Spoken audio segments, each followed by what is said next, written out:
Hi! Ang ulan na naman, nakakainis na. So, I'm wearing Lazy Fair. Ang ganda-ganda niya, diba?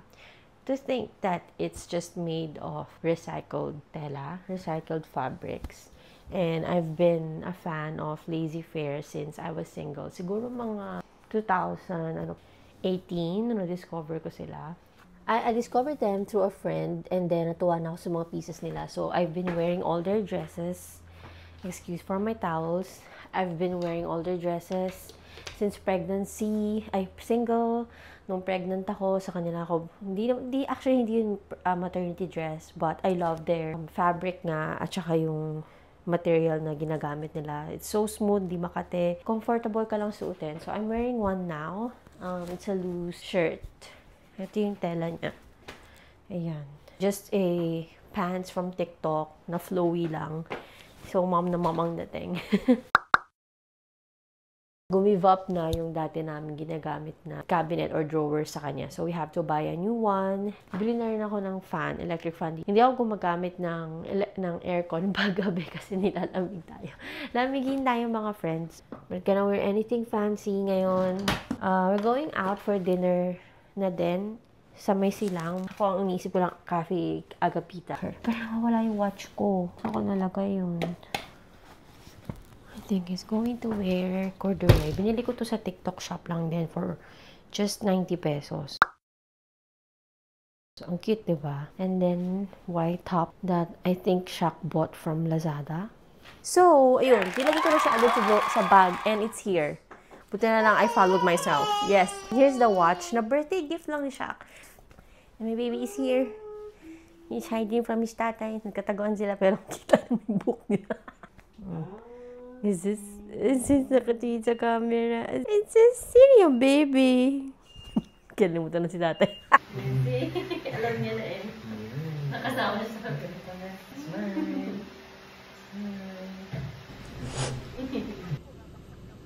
Mukha nanay, yung magandang tugtog.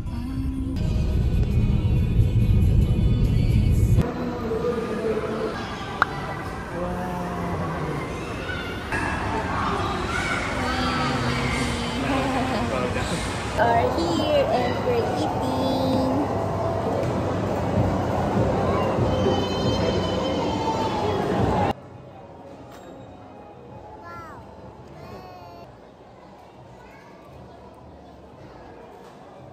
We're here at newly opened Walter Mart Silang Cavite and tatry namin mag-grocery dito. So far, we're loving it because as you can see, this is a family-friendly establishment. Makikita nyo may playpen doon sa may bandang dulo. At tinan nyo naman ang CR, ang shala, diba? May pa-mirror ano pa tayo dyan. Also, they have rooms for breastfeeding, mother's care, for the PWD. So, kumpleto sila dito. So, ayun, tara, grocery muna tayo.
Kaki!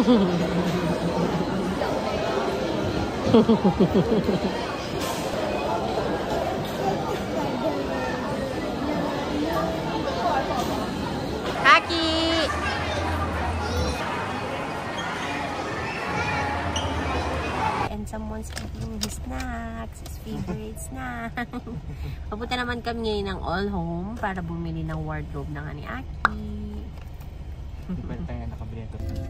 So, wala kami napuntahang furniture. Lahat ay sarado na. Number 1, si All Home ay sarado. Industrial design.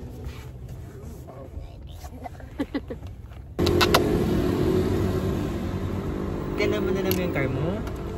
Ako.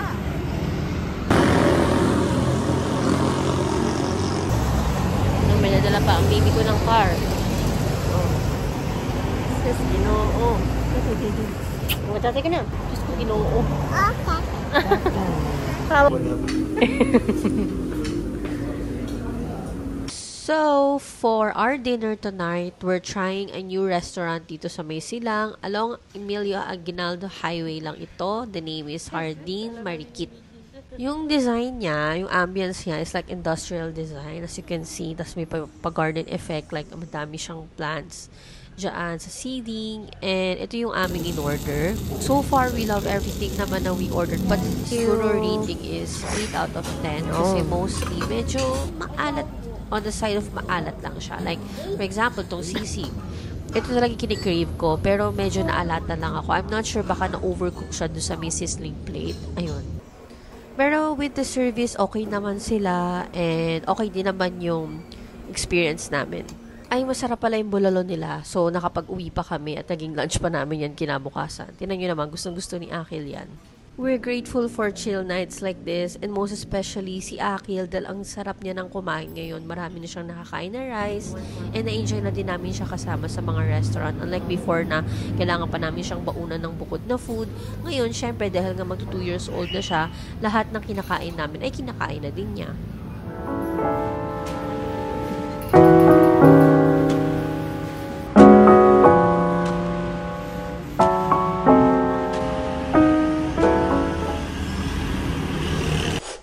Good morning! For today naman, darating sina Mamila, Dadila, and ang mga tinangs ni Akil, and I'm preparing for our breakfast and our lunch.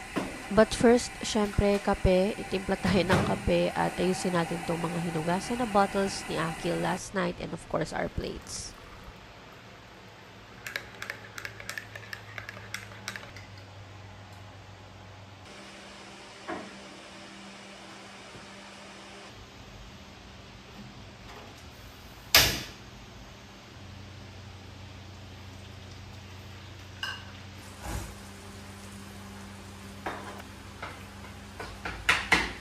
For our lunch today, I'm planning to cook braised chicken na recipe pa ni Mama. And I was supposed to marinate it overnight, kaso hindi ko na nga nagawa kasi napagod na rin ako kagabi. So ngayon natin ibababad. Mamaya ko na nalutuin ng mga before lunch. Ang ingredients lang naman nito is pepper, toyo, ketchup, calamansi, and I think garlic. Yes, garlic. Alam nyo, na-appreciate ko lang yung parents-in-law ko, si mommy tsaka si daddy, kasi nung newborn si Akil, pagkapanganak ko, lagi sila nagdadala ng lunch every time they come over dito sa bahay. And mostly noon, favorite ko pa. At na-appreciate ko si daddy kasi natatandaan niya talaga lahat ng mga nagustuhan kong luto niya, tsaka yung mga talagang nire-request ko sa kanya. At ayun nga, right after ko magluto, pagkaupo ko, nagising na si Akil. So, let's get him down dito sa kanyang pen. And then, palitan natin siya ng diaper.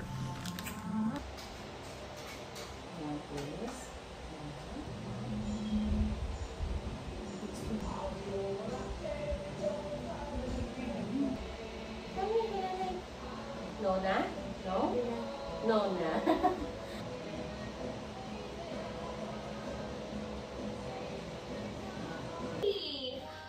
Can you help me? Can you? Hi.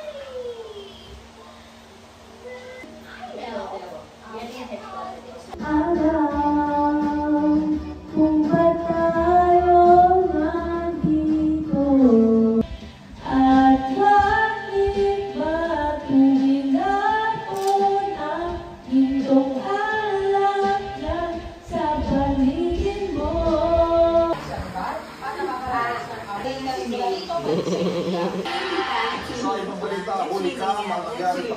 Swimming siya.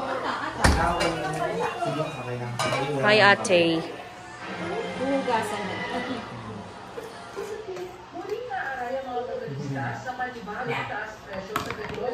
Parehas na ng cellphone niya.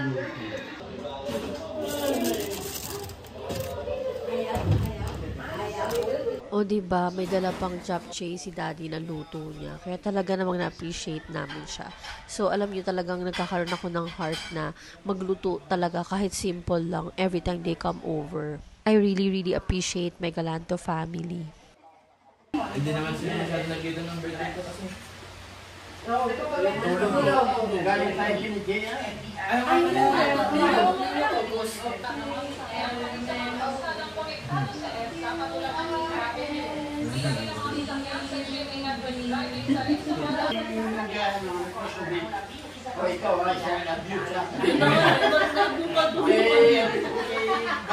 Dapat tahimik lang siya eh.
Then after nila umuwi, dumiretso na kami dito sa homeowners assembly.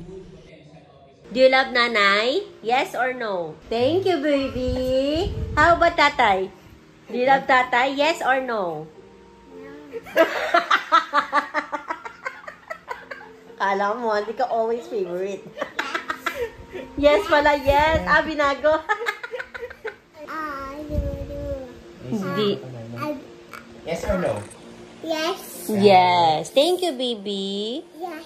Yes. Thank you, baby. You love nanay. Yes. You love tatay? You love tatay? Yes or no? Yes or no? You love tatay? Yes. Yes.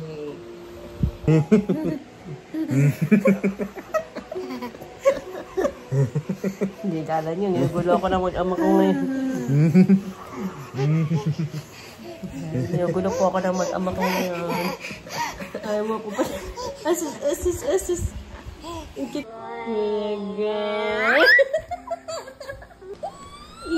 Ayun, maraming salamat sa panonood. See you until the next vlog.